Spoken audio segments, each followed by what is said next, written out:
ପ୍ରେମ କେବେ କାହା ପାଇଁ କ'ଣ ହେଇଥାଏ ସେ ନିଜେ ହିଁ ଜାଣିଥାଏ। ପ୍ରେମ କାହାକୁ ତଳିତଳାନ୍ତ କରିଦିଏ ତ ପ୍ରେମ କାହାକୁ ଅମୃତ କରିଦିଏ। ପ୍ରେମ କାହାକୁ ଉପରକୁ ଉଠେଇ ନିଏ ତ ପ୍ରେମ କାହାକୁ ବର୍ବାଦ କରିଦିଏ। କାହାର ଧନ ସମ୍ପତ୍ତି ଚାଲିଯାଏ ତ କାହାର ମାନ ସମ୍ମାନ ଚାଲିଯାଏ। କେହି କେହି ପ୍ରେମ ପାଇଁ ଜୀବନ ଦେଇଦିଅନ୍ତ, କେହି କେହି ପ୍ରେମ ପାଇଁ ମଣିଷ ମର୍ଡର କରିଦିଅନ୍ତି। ଆଜି ସେଇଭଳି ଗୋଟେ କାହାଣୀ, ଯେଉଁ କାହାଣୀ ଆପଣମାନେ କେବେ ବି ଶୁଣି ନଥିବେ, କେବେ ବି ଜାଣିନଥିବେ। ପ୍ରେମ ପାଇଁ କେତେ ଯେ କଷ୍ଟ କରନ୍ତି ଭାଇମାନେ ଭଉଣୀମାନେ, ତାହା ବି ଆପଣ ଜାଣିନଥିବେ। ଏହି ପ୍ରେମ ପାଇଁ ସେ କେତେ କଷ୍ଟ କରିଥିଲେ, କ'ଣ କରିଥିଲେ, ଏଇ କାହାଣୀ ତ ସବୁ ଶୁଣିବେ। ଆଉ ପ୍ରେମ କେମିତି କାହାକୁ କୁହାଯାଏ, ଆଉ ପ୍ରେମ କଲେ କ'ଣ ହୁଏ, ଏଇଟା ଆପଣମାନେ ଜାଣିବେ। ପ୍ରେମ କାହାକୁ କୁହାଯାଏ ସର୍ବପ୍ରଥମ ଏଇ ଭିଡ଼ିଓରେ ଜାଣିବେ। ଏଇ ଭିଡ଼ିଓ ରାତି 1:30 ବାଜିଲାଣି। କହିପାରିବି ବହୁତ ଗୁଡ଼ିଏ ତାତ୍ପର୍ଯ୍ୟ ଥିଲା, କହିଲି ମଧ୍ୟ। ପ୍ରେମ କରି କିଏ କ'ଣ ପାଇଛି ତାହା ମଧ୍ୟ ମୁଁ କହୁଛି। ଚାଲନ୍ତୁ ଭିଡ଼ିଓଟି ଷ୍ଟାର୍ଟ କରିବା। ନମସ୍କାର, ଜୟ ଜଗନ୍ନାଥ, ଜୟ ବାବା ବରାଳ ବାଲୁଙ୍କେଶ୍ୱର। ପୁଣି ଏକ ଭିଡ଼ିଓକୁ ଆପଣମାନଙ୍କୁ ସ୍ୱାଗତ ଜଣାଉଛି। ଆପଣମାନେ କେମିତି ଅଛନ୍ତି? ଆଶା କରୁଛି ସମସ୍ତେ ଭଲରେ ଥିବେ ଆଉ ଖୁସିରେ ମଧ୍ୟ ଥିବେ। ଆଜି ସକାଳ ପାଇଲେ ପଣା ସଂକ୍ରାନ୍ତି, ସବୁଆଡ଼େ ତ ସଂକ୍ରାନ୍ତି ପାଇଁ କ'ଣ କୁହନ୍ତି, ଭାଙ୍ଗ ପଣା ପିଉଥିବେ, କିଏ ଖାଲି ପଣା ତ କିଏ ଭାଙ୍ଗ ପଣା। ଏଇ ଭାଙ୍ଗ ପଣାଟି ବର୍ଷକୁ ଥରେ ବହୁତ ଭଲ ଲାଗେ। ସବୁବେଳେ ତ ହୁଏନି, କେହି କେହି ସବୁବେଳେ କରନ୍ତି, କିନ୍ତୁ ବର୍ଷକୁ ଥରେ ତା'ର ନିୟମ ବହୁତ ବଢ଼ିଆ ଲାଗେ। କାହାଣୀଟି କେଉଁଠୁ, ଚାଲନ୍ତୁ ଆରମ୍ଭ କରିବା। କାହାଣୀଟି ଗଞ୍ଜାମରୁ। ଜଣେ ଭାଇ ଭଉଣୀ, ତାଙ୍କର କେହି ନାହାନ୍ତି, ଭାଇ ଆଉ ଭଉଣୀ, ବାପା ମା କେହି ନାହାନ୍ତି, ସବୁ ଗାଡ଼ି ଆକ୍ସିଡେଣ୍ଟରେ ମରିଯାଇଛନ୍ତି। ମିନିମମ୍ 4 ଜଣ ଗାଡ଼ି ଆକ୍ସିଡେଣ୍ଟରେ ମରିଯାଇଛନ୍ତି। ଭାଇଟି ତା'ର ଛୋଟ, ଭଉଣୀଟି ତା'ର ବଡ଼ ଥିଲା। ଭଉଣୀଟି କଲେଜରେ ପାଠ ପଢ଼ିବା ସହିତ କଲେଜରେ ଟ୍ୟୁସନ୍ ମଧ୍ୟ କରେ। ଭଲ ପାଠ ପଢ଼ା ତା'ର। ଟ୍ୟୁସନ୍ କଲା ପରେ ଯେଉଁ ପଇସା ରୋଜଗାର କରେ, ଭାଇ ଭଉଣୀ 2 ଜଣ ଚଳିଯାଆନ୍ତି। ଆଉ ଗରିବ, ବହୁତ ଗରିବ। ଭାଇର ତା'ର ସମୟ ହେଲା, ଏକ୍ଜାମ୍ ଦେଲା। 10th ଏକ୍ଜାମ୍ ପରେ ପାସ୍ ହେଲା ପରେ କଲେଜ ଗଲା ପରେ ସେଠି ତା'ର ଗୋଟେ ଝିଅ ସହିତ ଦେଖା ହେଇଥିଲା। ଦେଖା ହେଲା ପରେ ଆସ୍ତେ ଆସ୍ତେ ତାଙ୍କ ଭିତରେ କଥାବାର୍ତ୍ତା ହଉ ନମ୍ବର ଦିଆ ନିଆ ହେଇଥିଲେ। ନମ୍ବର ଦିଆ ନିଆ ହଉ ପ୍ରେମ ସମ୍ପର୍କ ଜାଗ୍ରତ ହେଇଥିଲା। ସେଇ କଲେଜ, ଯେଉଁ କଲେଜ ତା ଭଉଣୀ ଲାଷ୍ଟ ହେଲାଣି, ମାନେ ଆଉ ମାସେ 2 ମାସ ରହିବ। ସେ ଭଉଣୀ ତା'ର କ'ଣ କୁହନ୍ତି, ତା'ର ପାଠପଢ଼ା ସେଠି ସରିଯିବ, ସେଠି ସେ ବିଦା ହେଇଯିବ। ତାଙ୍କ ଭିତରେ ଏଠି ଭଲ ପାଇବା ବଢ଼ିଥିଲା। ଭଲ ପାଇବା ବଢ଼ି ନମ୍ବର ଦେଇଥିଲେ। ନମ୍ବର ଦେଉ ଇଏ ସାଇକେଲ ନେଇକି ଯାଏ। ସେ ଝିଅର ଗୋଟେ ସ୍କୁଟି ଥିଲା। 2 ଜଣ ସେଥିରେ ବୁଲାବୁଲି କରନ୍ତି। ପୁଅଟା ବି ବହୁତ ଭଲ ପାଏ ତାକୁ, ଝିଅଟା ବି ୟାକୁ ବହୁତ ଭଲ ପାଏ। ତାଙ୍କ ଭିତରେ ସମ୍ପର୍କ ନ ଘଟିଥିଲେ ବି ଆଉ ସବୁ ସମ୍ପର୍କ ଘଟିଥାଏ। ଯେଉଁ ସମ୍ପର୍କ ସବୁ ଆପଣମାନେ ଜାଣିପାରୁଥିବେ, ପାର୍କ ଫାର୍କରେ ଏକୁଟିଆ ପଳାନ୍ତି, ଏସବୁ ସମ୍ପର୍କ ଘଟିଥାଏ। କିନ୍ତୁ ଦୀର୍ଘ 4 ମାସ ପରେ ଝିଅ ପୁଅ 2 ଜଣ ଚିନ୍ତା କଲେ କି ଆମେ ଶାରୀରିକ ସମ୍ପର୍କ ରଖିବା ବୋଲି। ତାଙ୍କ ଭିତରେ କଥାବାର୍ତ୍ତା ହେଲା ପରେ ବି ରଖାରଖି ହେଲା ପରେ ତାଙ୍କ ଭିତରେ ଆଉ ଟିକେ ଭଲ ପାଇବା ବଢ଼ିଗଲା। ଶାରୀରିକ ସମ୍ପର୍କ ପରେ ଆଉ ଟିକେ ଭଲ ପାଇବା ବଢ଼େ ବୋଲି ଆପଣମାନେ ଜାଣିଛନ୍ତି। ବଢ଼ି ମଧ୍ୟ ଗଲା। ବଢ଼ିଗଲା ପରେ ଝିଅଟିକୁ ପୁଅଟା କହିଲା, ଦେଖ ତମେ ବଡ଼ଲୋକ ଘରର ଝିଅ, ମୁଁ ଗୋଟେ ଗରିବ, ମୋର ଗୋଟେ ଭଉଣୀ ଅଛି। ଆଉ ମୋ ଭଉଣୀ ଟ୍ୟୁସନ୍ କରି ଯେତିକି ପଇସା ଆଣେ, ମୁଁ ସେତିକି ଆମେ ଚଳିଯାଉ। ଦେଖ ମୋର ପ୍ୟାଣ୍ଟ ସାର୍ଟ ଗୋଟିଏ ହଳେ, ମୁଁ ସବୁଦିନ ପିନ୍ଧିକି ଆସୁଛି।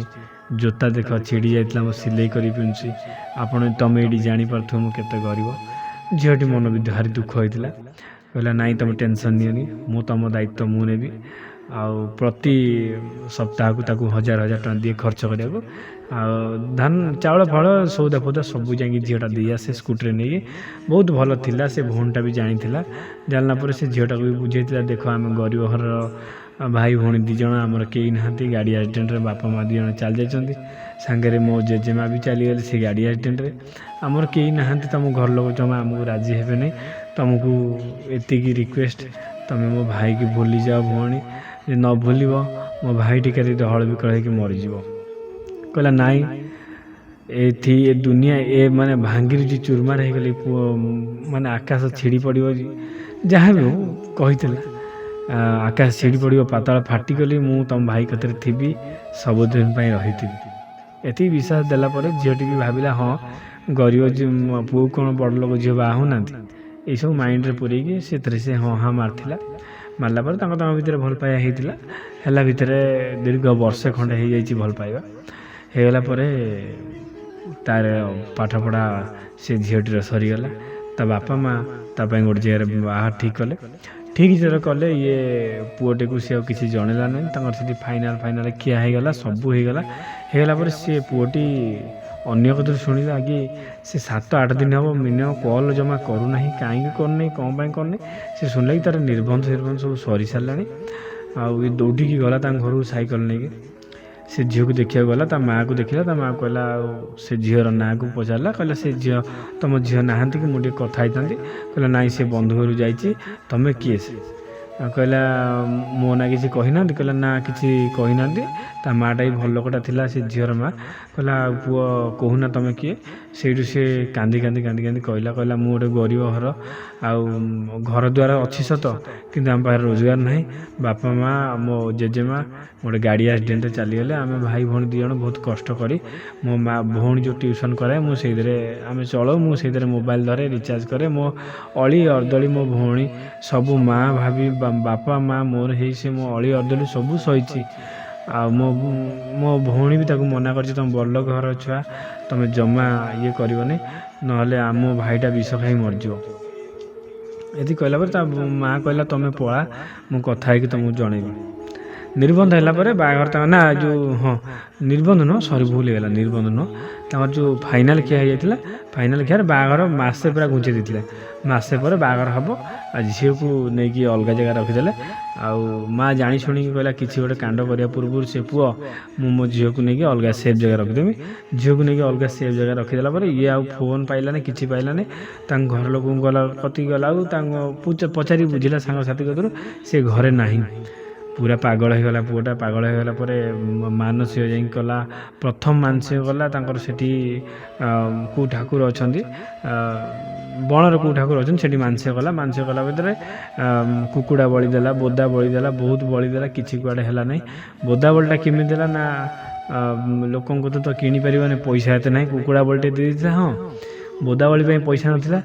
ଯେଉଁ ବୋଦା ସବୁ ଯାଉଥିଲେ, ଏଇଠି ଗୋଟେ ଭୁଲ କଲା, ଗୋଟେ ବୋଦା ବୁଲୁଥିଲା ତାକୁ ଆଣିକି କାଟିକି ଏଠି ବଳି ଦେଇଦେଲା। ଏଇଟା ବଡ଼ ଭୁଲ କରିଥିଲା। କିନ୍ତୁ ପ୍ରେମ ପାଇଁ କିଏ କେବେ ଏମିତି ମାନେ ମର୍ଡ଼ର କରିବାକୁ ବି ପଛାନ୍ତିନି, ମୁଁ ଜାଣିଥିଲି କିନ୍ତୁ କାନରେ କେବେ ଶୁଣିନଥିଲି। ବୋଦା ବଳି ଦେଲା, କିଛି ରେସ୍ପନ୍ସ ହେଲାନି। ତାପରେ ବରାଳ ବାଲୁଙ୍ଗେଶ୍ୱର ପାଖରେ ଦୂରରେ ଯାଇ ମାନସିକ କରିଦେଲା।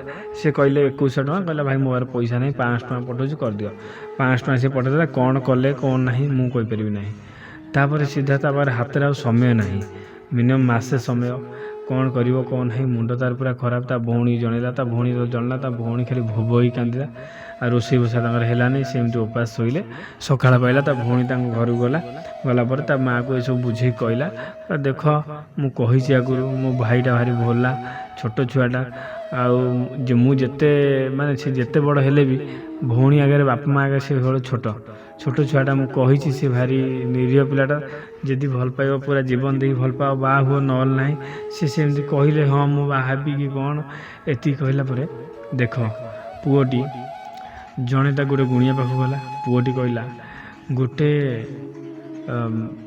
ଗୋଟେ କୁକୁରକୁ ନେଇକି, ମଲା କୁକୁର ଅଣ୍ଡାଳି ଯେଉଁଠି ମରିଥିବ, କୁକୁରକୁ ନେଇକି ମଶାଣିରେ ପୋତିକି ଆସିବ ରାତି 2ଟାରେ।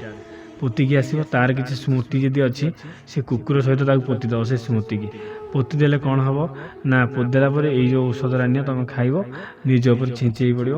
ହେଲା ପରେ ସେ ମାନେ ପୁରା ମାନେ ସକାଳ ପାଇବ ତ ତୁମ ପାଖରେ ଆସିକି ଥିବ।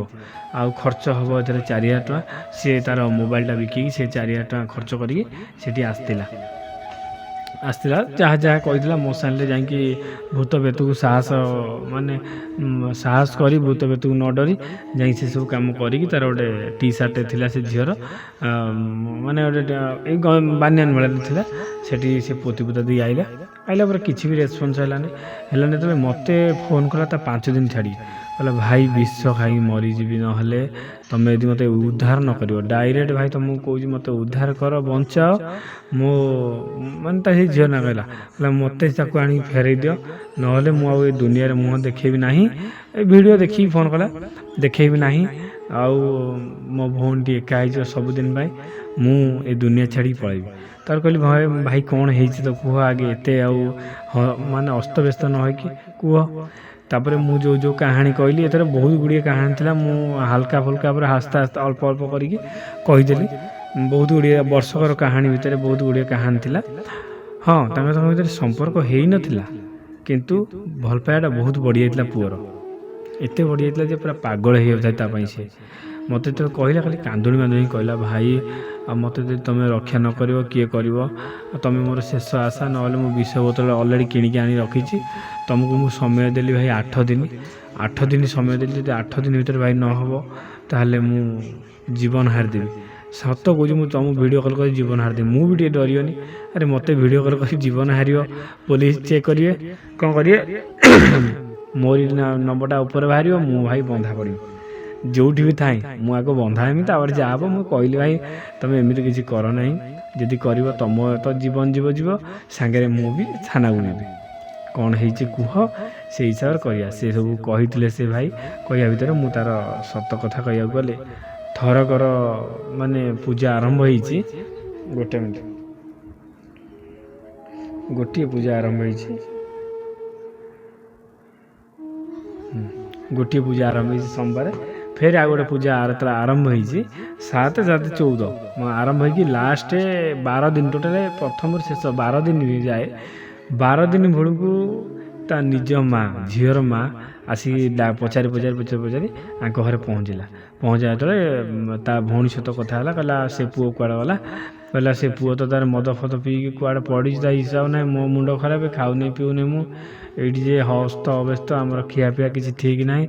ଯାହା ତୁମ ଝିଅ କଲା କିନ୍ତୁ ଠିକ୍ କଲା ନାହିଁ। ଏମିତି କାହା ତ କଲେ ନିଜେ ବି ସେ ପରିସ୍ଥିତିରେ ପଡ଼ିବ ବୋଲି ଭଗବାନ ଆଗରୁ ଲେଖିଛନ୍ତି। ତୁମେ ବି ଗୋଟେ ଝିଅ, ତୁମର ବି ଗୋଟେ ପୁଅ ଅଛି। ତୁମ ପୁଅଟା ଯଦି କାଲି ସେମିତି କରିବ, କ'ଣ କରିବ ତୁମେ? ଏମିତି କହିଲା ନା ମା, ମୁଁ ଉପାୟ ବାହାର କରିକି ଆସିଛି ତୁମ ପାଖକୁ, ତୁମେ ଏମିତି କାହିଁ ଭାବୁଛ? ଆଉ ଝିଅର ବାହାଘର ସିଆଡ଼ୁ ଭାଙ୍ଗି ଯାଇଛି। ଝିଅ ନିଜେ ତା ସ୍ୱଇଚ୍ଛାରେ କହୁଛି ମୁଁ ମାନେ ତୋ ଭାଇକି ବାହା ହେବ ବୋଲି, ତୁମ ଭାଇକି। ଆଉ ତାକୁ କୁଆଡ଼େ ଗଲା ନେଇକି ସବୁ କଥାବାର୍ତ୍ତା କରିବା। ସାଇ ଭାଇ ଲୋକଙ୍କୁ କିଛି ଡାକ, ତୁମର ଯେହେତୁ କେହି ମୁରବୀ ନାହାନ୍ତି, ତୁମର ବନ୍ଧୁବାନ୍ଧବ କିଏ ଅଛନ୍ତି ଡାକ, ନହେଲେ ସାଇ ଭାଇରୁ କିଛି ଡାକ। ତାର ଦାଦା ମାନେ ବଡ଼ ବାପା ସମସ୍ତେ ଥିଲେ, ଡାକାଡାକି କରିକି ସେଠି କଥାବାର୍ତ୍ତା ହେଲେ କି ହଁ ବାହାଘର ହେବ ସେଇଠି। ଆମର ଗରିବ ହେଲେ ବି ତୁମର ଗରିବ ହେଲେ ବି ଆମେ ଦେବୁ, ଯାହା ନାହିଁ ଆମ ଝିଅର ଯାହା ଆବଶ୍ୟକ ଆମେ ସବୁ ଦେଇଦେବୁ। ଆଉ ପୁଅକୁ ନେଇକି ଗୋଟେ ଆମ ଚାକିରିରେ ରଖିଦେବୁ, ସେ ଯେତିକି ଯାହା ପାଇବ ତାଙ୍କ ଭିତରେ ଚଳିବେ। ଯାହା ହଉ, ଭଗବାନଙ୍କ ଦୟାରୁ ଦୁଇଟା ପୂଜା ସରିନାହିଁ, ତାଙ୍କର ସକ୍ସେସ୍ ହେଲା। ତା ନିଜ ମା ଆସିକି ରାଜି ହେଲା କି ଝିଅର ମୁହଁ ନାହିଁ ଫୋନ୍ କରିବା ପାଇଁ, ଆଉ ତାକୁ ଲୁଚିକି ସେ ସେଠି ଆମର ଫାଇନାଲ୍ ହେଇଥିଲା ବୋଲି ଝିଅର ମୁହଁ ନାହିଁ ତମ ପୁଅକୁ ନା ତମ ଭଉଣୀକି ନା ତମ ଭାଇକି ଫୋନ୍ କରିବାକୁ, ତାର ମୁହଁ ନାହିଁ। ସେଥିଲାଗି ମୁଁ ଆସିଛି, ମୋ ସାଙ୍ଗରେ ମୋ ପୁଅ ବି ଆସିଛି।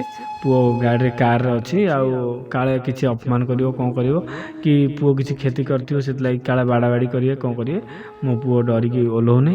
ଆଉ ତୁମେ ଯାଅ ତାକୁ ଡାକିକି ଆଣ। ସେ ଡାକିକି ଆଣିଲା ପରେ ଏଠି ମିଟିଂ ବସେଇକି ତାଙ୍କର କଥାବାର୍ତ୍ତା ହେଲେ ବାହାଘର ତାଙ୍କର ଏଇ ମାସ ଲାଷ୍ଟ ଆଡ଼କୁ କ'ଣ ଗୋଟେ ଫିକ୍ସ କରିବେ।